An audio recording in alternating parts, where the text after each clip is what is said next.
আর কি বলবে?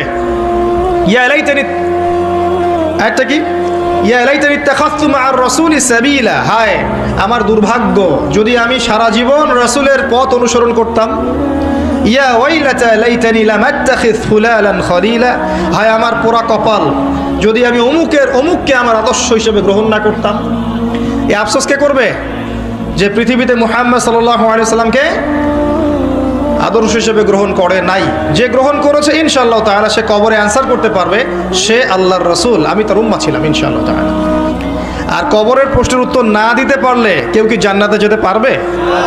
উসমান রাদিয়াল্লাহু আনহু কবর দেখে কাঁদতেন না? তিনি বলতেন এটা হচ্ছে আউয়াল মানজিল ফিল আখিরা, এটা হচ্ছে আখিরাতের প্রথম মঞ্জিল। এখানে যে হাসবে পরকালেও সে হাসবে ইনশাআল্লাহ, আর এখানে যে কাঁদবে পরকালেও সে কাঁদবে ইনশাআল্লাহ। কোনো গতি আছে? কোনো গতি নাই। মনে রাখবেন কবরে তিনটা প্রশ্ন হবে মৌলিক। দুনিয়াতে যে আল্লাহর সাথে শিরিক করেছে সে কোশ্চিনকালেও মান রব্বুক উত্তর দিতে পারবে না। দুনিয়াতে যে তাওহীদের উপর থেকেছে সেই একমাত্র ব্যক্তি যে কবরের উত্তর দিতে পারবে ইনশাআল্লাহ তাআলা। দুনিয়াতে যে ব্যক্তি দ্বীন ইসলামকে পরিপূর্ণরূপে গ্রহণ করেছে সে মা দিনুক উত্তর দিতে পারবে ইনশাআল্লাহ। আর দুনিয়াতে ইসলামকে যে ঠাট্টা খেলার ছলে গ্রহণ করেছে এই কোশ্চিনকালেও উত্তর দিতে পারবে না। পারবে? আর দুনিয়াতে যে রাসূল সাল্লাল্লাহু আলাইহি ওয়াসাল্লামের আদর্শ গ্রহণ করেছে ইনশাআল্লাহ সে তার উত্তর দিতে পারবে এই ব্যক্তিকে, তোমার নবীকে। পারবে না? আর দুনিয়াতে যে রাসূলের সুন্নাহ মেনে চলে নাই সে কি পারবে? কোশ্চিনকালেও পারবে না। এই ব্যক্তি সেই ব্যক্তি যিনি ইয়া উম্মতি বলবেন যেদিন সবাই বলবে ইয়া নাফসি ইয়া নাফসি। মুহাম্মদ সাল্লাল্লাহু আলাইহি ওয়াসাল্লাম সেই ব্যক্তি যিনি হাউজে কাউসারের সামনে দাঁড়িয়ে থাকবেন আপনার আমার জন্য, কি হাতে? কাউসারের পানি হাতে। নবী সাল্লাল্লাহু আলাইহি ওয়াসাল্লামকে কষ্ট দিয়েছিল কিছু মানুষ, তারা বলেছিল যে তোমার তো সন্তান বেঁচে থাকে না, পুত্র সন্তান বেঁচে থাকে না। নবী সাল্লাল্লাহু আলাইহি ওয়াসাল্লাম মনে কষ্ট পেয়েছিলেন। এদিক থেকে কথা আসছে কি জন্য ভাই? কি সমস্যা আপনাদের? কোনো সমস্যা থাকলে চলে যান, যদি প্রবলেম হয় চলে যান। লিসেন, এখানে বহু মানুষ বসে আছেন নিশ্চুপ হয়ে, তারা নিশ্চুপ হয়ে কথা শুনছেন, এখানে আপনি কথা বলছেন। আচ্ছা আসেন, লেকচারে আসেন। মুহাম্মদ সাল্লাল্লাহু আলাইহি ওয়াসাল্লাম কি নিয়ে দাঁড়িয়ে থাকবেন ভাই? হাউজে কাউসারের পানি। নবী সাল্লাল্লাহু আলাইহি ওয়াসাল্লাম মন খারাপ করেছিলেন যখন তাকে বলেছিল যে তুমি লেজ কাটা, নাউযুবিল্লাহ।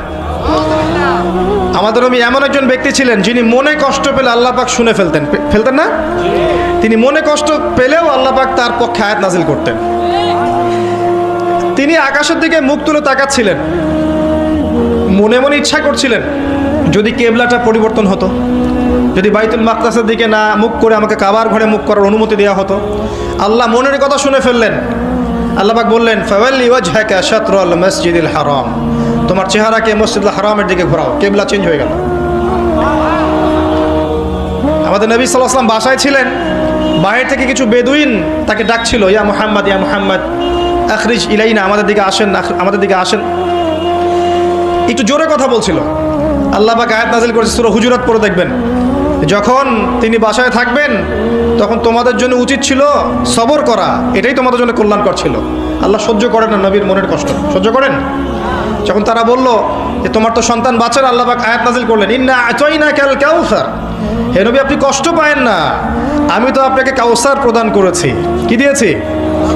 জান্নাতুল ফিরদাউস তো দিবই, মাকামে মাহমুদ পাবেন, কাউসার দিয়েছি আপনাকে। ওরা আপনাকে বলছে আপনার সন্তান বাঁচে না, আপনি মনে কষ্ট নিয়েন না।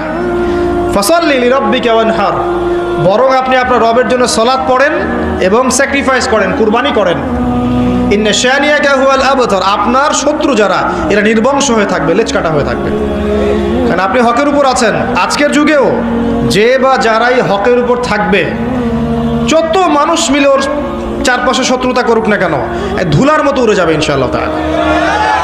লেজ কেটে পড়ে থাকবে, ইতিহাস থেকে নাম মুছে যাবে, মানুষ ওদেরকে মনে রাখবে না কোশ্চিনকালেও। আর যারা হকের উপর থাকবে না, যারা হকের উপর থাকবে না, বাতিলের উপর থাকবে, ইতিহাস থেকে, আল্লাহ পাকের ইতিহাস থেকে ওদের নাম মুছে যাবে ইনশাআল্লাহ আযজা ওয়া জাল।